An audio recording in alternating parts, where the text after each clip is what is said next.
Assalamualaikum warahmatullahi wabarakatuh. Wahai sahabatku, semoga sahabatku dalam kondisi sehat walafiat di bawah lindungan dari Allah Subhanahu wa taala.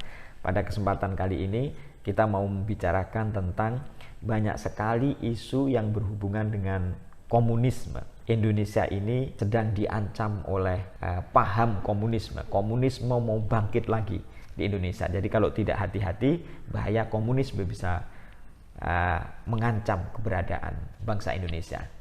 Pertanyaannya adalah, sebelum tuduhan-tuduhan itu disampaikan, maka kita harus mengerti pada dua level ini, sehingga kita tidak ikut-ikutan atau tidak mengabaikan terhadap isu ini. Jadi maksud saya tidak mengabaikan atau tidak peduli juga tidak, tetapi menerima secara mentah-mentah juga tidak. Jadi kita harus menyaringnya terlebih dahulu. Dan menurut saya penyaringannya itu pada dua level. Yang pertama adalah level ideologis. Level ideologis itu adalah level pemahaman kita terhadap apa sih sebenarnya yang disebut dengan komunisme itu. Bagaimana paham-paham komunisme itu. Bagaimana pandangan-pandangan komunisme itu. Karena bagaimanapun bahwa ideologi itu memang bisa membedakan mana kawan, mana lawan. Ideologi itu adalah aspek perekat. Ideologi itu adalah sebuah gagasan yang memberi perspektif terhadap masa depan. Kalau nanti kamu bergerak begini, nanti masa depanmu akan kayak begini nih. Nanti tujuan yang kau capai itu akan berhasil dengan akibat yang semacam ini. Jadi ada angan-angan yang mau dituju. Itulah kenapa sebabnya ideologi itu mendorong orang yang mengikuti ideologi itu untuk bergerak. Kenapa dia bergerak? Jawabannya adalah dia bergerak karena ada harapan yang dituju. Ada sesuatu yang indah. Karena itulah maka hampir semua orang itu memiliki ideologi.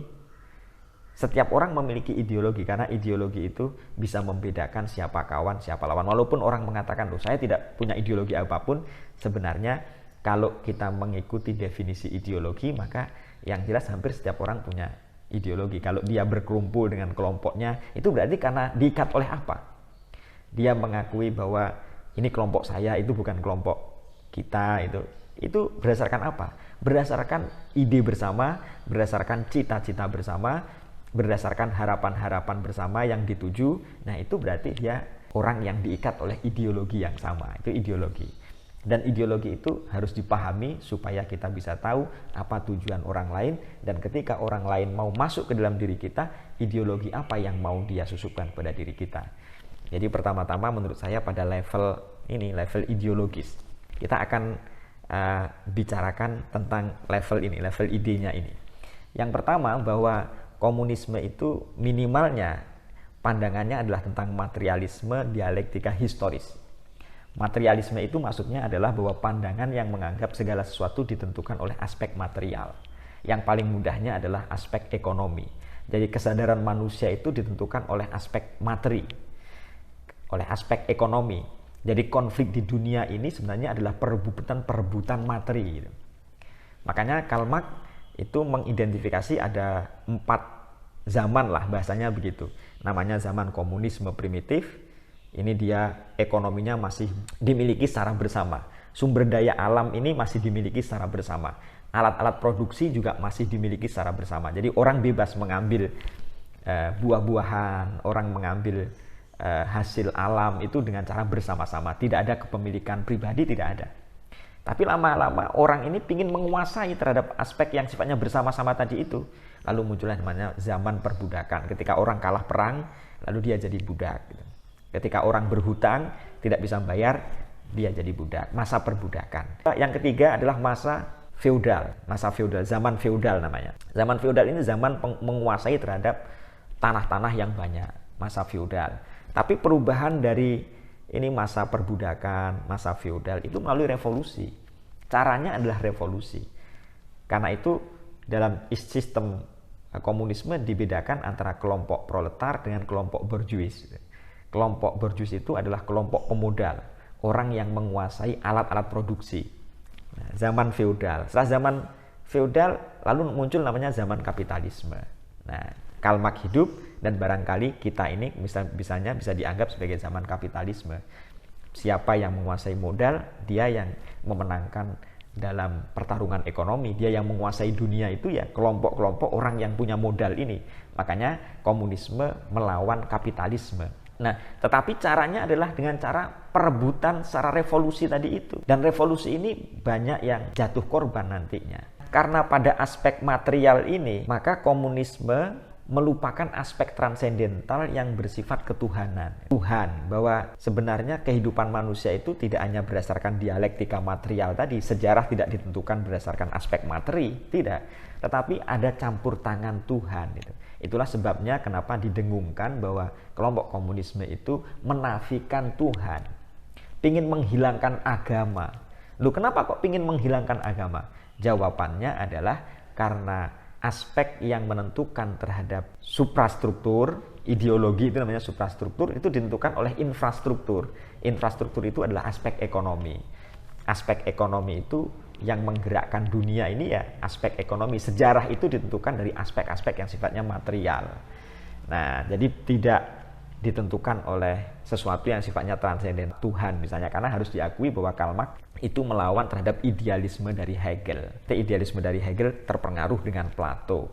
Nah, karena itulah maka ketika komunisme itu mendasarkan segala sesuatu berdasarkan aspek material, maka ini yang menjadi masalah, bahwa aspek ketuhanan menjadi sesuatu yang tidak penting.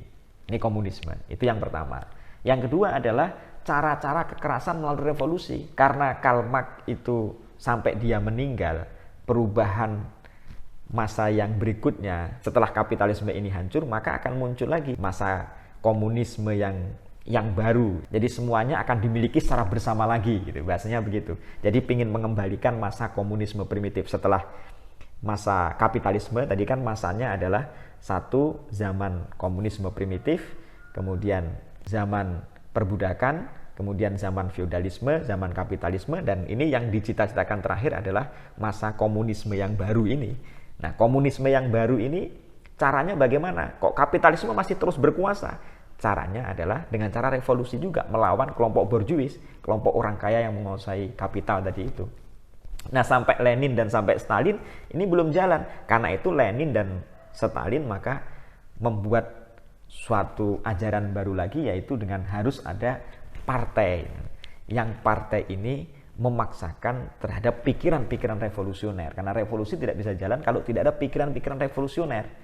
Makanya partai itulah yang nanti akan menggerakkan terhadap gerakan-gerakan kaum proletar itu untuk merebut atau untuk melakukan revolusi. Nah, pada saat ini nanti muncullah pembunuhan-pembunuhan tadi itu. Jadi bukan berdasarkan sifat alamiah demokrasi, itu tidak, tetapi dengan cara revolusi. Nah, gerakan-gerakan di Indonesia misalnya tahun 26, 27, kemudian 48, kemudian 65. Bagaimana gerakan komunisme itu menghadirkan kekerasan-kekerasan yang luar biasa. Pembunuhan-pembunuhan. Nah, ini pada level ideologis. Apakah buku-buku, diskusi-diskusi, majalah-majalah di Indonesia ini yang pada level ideologis untuk penyebaran ideologi itu terus berkembang apa tidak? Apakah ada kelompok-kelompok orang yang menerbitkan buku, menerbitkan majalah, serta memberi pengajaran-pengajaran di kelompok masyarakat terhadap ideologi ini atau tidak? Adakah datanya gitu? Adakah datanya? Apakah ada majalah-majalah yang terus menyuarakan kayak aliran ajaran ini atau tidak? Maka kita harus tahu benar. Kalau ada, tunjukkan supaya bisa dievaluasi, supaya ditangani oleh pihak yang berwenang. Nah, caranya begitu. Jadi siapapun harus ini. Jadi kalau misalnya Dr. Alfian Tanjung mengatakan Banser disusupi, maka harus ada apakah di Banser itu diajarkan komunisme atau tidak. Ya kalau tidak, berarti kan itu hanya tuduhan belaka. Makanya harus dilihat pada level ideologis ini. Apakah misalnya di masjid-masjid terus ada selebaran-selebaran tentang paham-paham komunisme apa tidak. Ini namanya pada level ideologis. Yang kedua, pada level kenyataan sosial. Di kenyataan sosialnya adalah apakah ada bukti nyata benar gerakan-gerakan yang menuju di sana itu benar atau tidak. Dan itu memang apa benar menunjukkan bahwa ini adalah penyebaran terhadap paham komunisme atau tidak, gerakan-gerakannya ini melengkapi alat-alat untuk melakukan revolusi. Ada manifesto-manifesto untuk menuju revolusi. Ada rancangan-rancangan kapan akan melakukan revolusi. Ada rapat-rapat dari tokoh-tokohnya untuk melakukan revolusi. Adakah? Ya kalau tidak ada berarti kan hanya wacana. Di level ideologis, apakah ada sekolah-sekolah yang mengajarkan tentang komunisme dan gerakan-gerakan menuju komunisme? Jadi harus dibedakan nanti tentang komunisme sebagai pelajaran yang harus diketahui atau komunisme sebagai ajaran yang diindoktrinasi. Nah, gitu. Bahasanya begitu. Jadi kalau misalnya orang belajar filsafat, itu kan dia belajar pula tentang komunisme, tentang sosialisme pasti belajar. Tetapi apakah pelajaran itu diindoktrinasi atau tidak? Jadi kalau orang menuduh bahwa komunisme telah berkembang di Indonesia, disebarkan, apakah ada lembaga pendidikan yang mengindoktrinasi? Apakah ada selebaran-selebaran yang mengindoktrinasi? Pada level ideologis. Pada level fakta sosial, dan apakah ada pelaku-pelakunya yang bisa diidentifikasi? Si A, si B, si C, dan lain sebagainya. Dan apakah si pelaku-pelaku itu merencanakan untuk melakukan revolusi pada tahun berapa?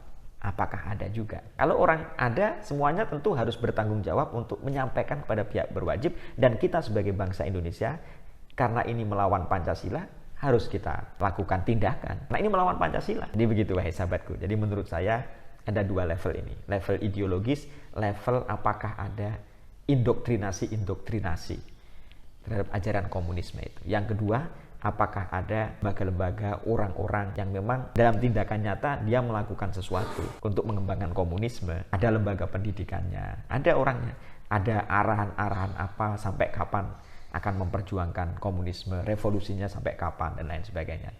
Karena ini unsur pembunuhan dan ini melawan terhadap Pancasila. Nah, itu harus dilawan. Tapi pakai dua level tadi itu. Ini hanya awal saja wahai sahabatku. Semoga bermanfaat. Assalamualaikum warahmatullahi wabarakatuh.